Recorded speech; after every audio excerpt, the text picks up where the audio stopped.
নমস্কার দর্শক বন্ধুরা, welcome to Bong football info. তো বন্ধুরা, ইস্টবেঙ্গল কিন্তু কলিঙ্গ সুপার কাপের ফাইনালে চলে গেল।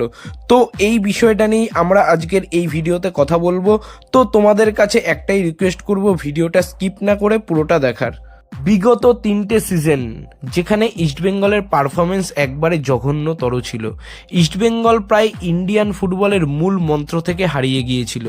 কিন্তু অনেক জল্পনা কল্পনার পর এই সিজনে ইস্টবেঙ্গলের কোচ হয়ে এলেন কার্লোস কোয়াদ্রাত, আর এসে ইস্টবেঙ্গলের টিমের মানসিকতাই পুরো বদলে দিলেন।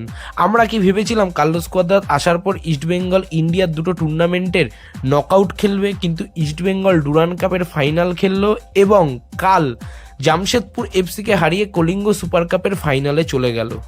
এতগুলো বছর যেই সিজনগুলোতে ইস্টবেঙ্গলের খারাপ সময় চলছিল, বহু নামকরা কোচ কোচিং করিয়ে গেছে, যেমন রবি ফাউলার, স্টিফেন কনস্ট্যান্টাইন। কিন্তু ইস্টবেঙ্গলের প্রয়োজনীয় সময়ে যেরকম কোচের দরকার ছিল, সেই কোচটা হলেন কার্লোস কোয়াদ্রাত। সে এই টিমটাকে এমন উজ্জীবিত করে তুললো, তার আন্ডারে কিছু কিছু প্লেয়ার দারুণ পারফরমেন্স করা শুরু করেছে।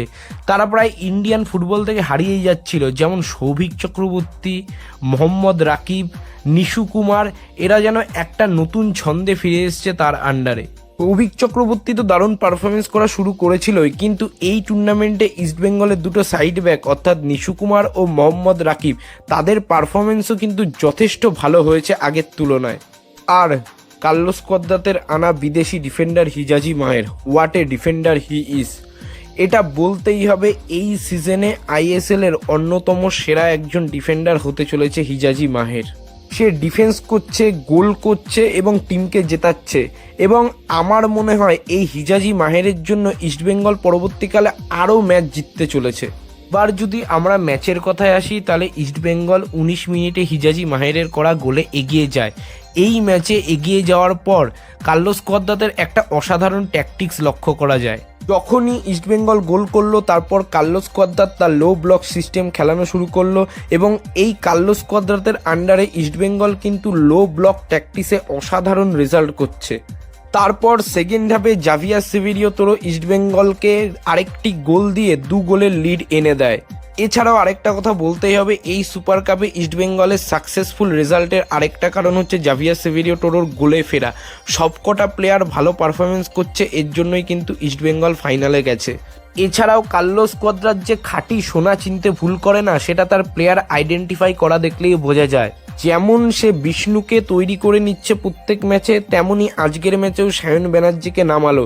সায়ন ব্যানার্জির মধ্যে অসাধারণ স্কিল রয়েছে। এই প্লেয়ারটাকে যদি ইস্টবেঙ্গল তৈরি করে নিতে পারে ভালো মতো, এই সায়ন ব্যানার্জি কিন্তু দারুণ প্লেয়ার হতে চলেছে পরবর্তীকালের জন্য। সে অসাধারণ একটা স্টেপ ওভার করে পেনাল্টি বক্সে ঢুকে পড়ে, তারপর তাকে ফাউল করা হয় এবং ইস্টবেঙ্গল পেনাল্টি পায়। দুর্ভাগ্যবশত আজকে ক্লেটন সিলভার দিন না থাকায় সে পেনাল্টি থেকে গোলটা কনভার্ট করতে পারেনি। তবে আশা করব ফাইনাল ম্যাচে সে গোল করে ইস্টবেঙ্গলকে জেতাবে। ফলস্বরূপ ইস্টবেঙ্গল 2-0 গোলে ম্যাচটা জিতে যায়।